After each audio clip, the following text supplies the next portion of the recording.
আসসালামু আলাইকুম।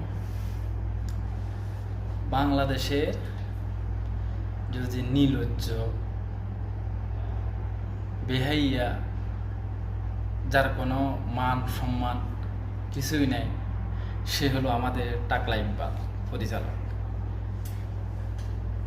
সে সবসময় মিডিয়াতে শাহিব খানের নিয়ে বদনামি করবে। শাহিব খান হ্যান ত্যান, সুপারস্টার নাই, এই নাই সেই নাই, তুফান কপি, এটা সেটা কত কিছু বলে, কিন্তু নিজের ছবির কথা একবারও বলে না। তার রিভেঞ্জ যে আসতেছে, রিভেঞ্জ যে ভালো হবে, মানে এগুলো নিয়ে তার কোনো কথা নাই। শুধু মিডিয়ার সামনে আসলে শাহিব খান নিয়ে সে ব্যস্ত হয়ে যায়। আসলে তুফান ছবির সিনেমাটা অনেক চেষ্টা করছে বন্ধ করার জন্য, মানে হলে না আসে। অবশেষে আটকাইতে পারলো না। তুফানের গতিতে চলে আসলো। তুফান বাংলাদেশের জট উঠাইতেছে। 130-32টা হলে তুফান চলতেছে। টাকলা ইকবালের এমনি মাথা ঘুরাইতেছে। আসলে কথা আছে না, যার কোনো কাম নাই সে অন্যজনকে নিয়ে তো সমালোচনা করবে। হাতে রিভেঞ্জ, লো বাজারের রিভেঞ্জ নিয়ে হাতে কি আর বলবে। হাতে এখন তুফান নিয়ে হাতের সমালোচনা হাতে শুধু এটাই বলতেছে, আরে বেটা তুই তোর কথা বল, বেটা তুই সইবান আছিস, তোর কথা তুই মিডিয়ার সামনে বল। তুই শাহিব খানের পিছনে লাগতে গেলি কেন? আর শাহিব খানের পিছনে লাগবি, তুই পারবি? শাহিব খানের যে সাকিবিয়ানদের যারা আছে তারা তো তোরে পাইলে এমনিতে গণধুলা দিবে সুযোগে পাইলে। ঠিকঠাক মতো থাকিস ভাই ইকবাল, ঠিকঠাক মতো হলে গিয়ে রিভিউ দিস। উল্টাপাল্টা কিছু করলে কিন্তু কোন সমাজে তোরে ধরে তুফান বানায় দেয় সাকিবিয়ানদেরা, কিন্তু বলা যায় না। কারণ তোর তো শরম নাই।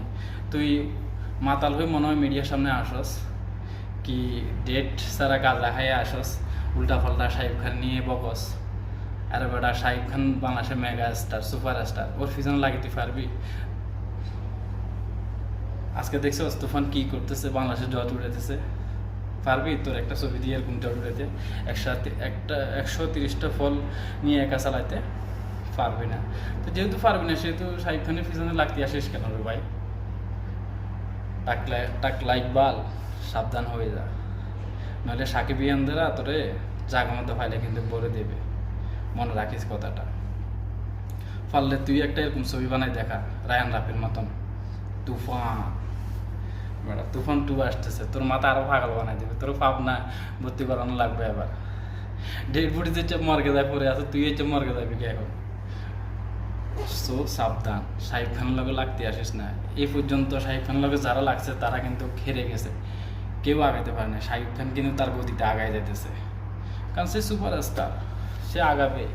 পারলে তার সাথে বাইল করে একটা ছবি বানা বেড়া, 2টি ইনকাম কর তারা দিয়ে। বেটা কি জন্য বালসাল বেটা তার পিছনে লাগতে আসতেছে? বেটা পাগল। তো তো মানুষ পাগল বলে, তোর কি মানুষ ভালো বলে?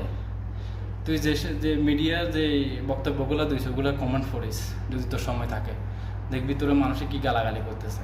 তোর পাবনায় ভর্তি করানো দরকার। সবাই কমেন্টে উল্টাপাল্টা তোর বিরুদ্ধে কথা বলতেছে কেন রে? তুই একদম পরিচালক, তুই ভালো পারলে রায়ান রাফির মতো একটা ছবি বানাই দেখাই দে তুফানের মতো, তাহলে না বলবো তো তুই বেড়া তোর বুকের দম আছে বেড়া।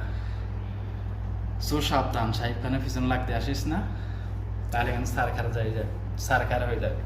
শাহিব খান বাংলাদেশের number 1 mega star, super star, কি তার কি নাই, কি বলবি তার সম্বন্ধে?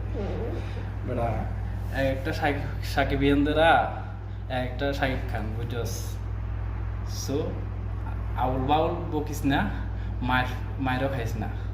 তোর উপরে কিন্তু পুরা সাকিবিয়ানদের কিন্তু খুব আছে। কোনদিন তোরা জানি তুফান বানায় দে। তুফান ভয় পাইছি রে। ধন্যবাদ শাহিব খানকে এরকম একটা ছবি উপহার দেওয়ার জন্য সবাইকে। রায়ান রাফিকেও ধন্যবাদ এরকম একটা মেগাস্টার দিয়ে ছবি বানানো। আজকে সারা বিশ্বে তার একটা সুনাম বয়ে যাবে এই তুফান ছবিটা। আমরা অপেক্ষা আছি, সৌদি আরবে আসলে তুফান দেখব, আর যারা দেশে আছেন তারাও দেখবেন। যাক, ধন্যবাদ সবাইকে।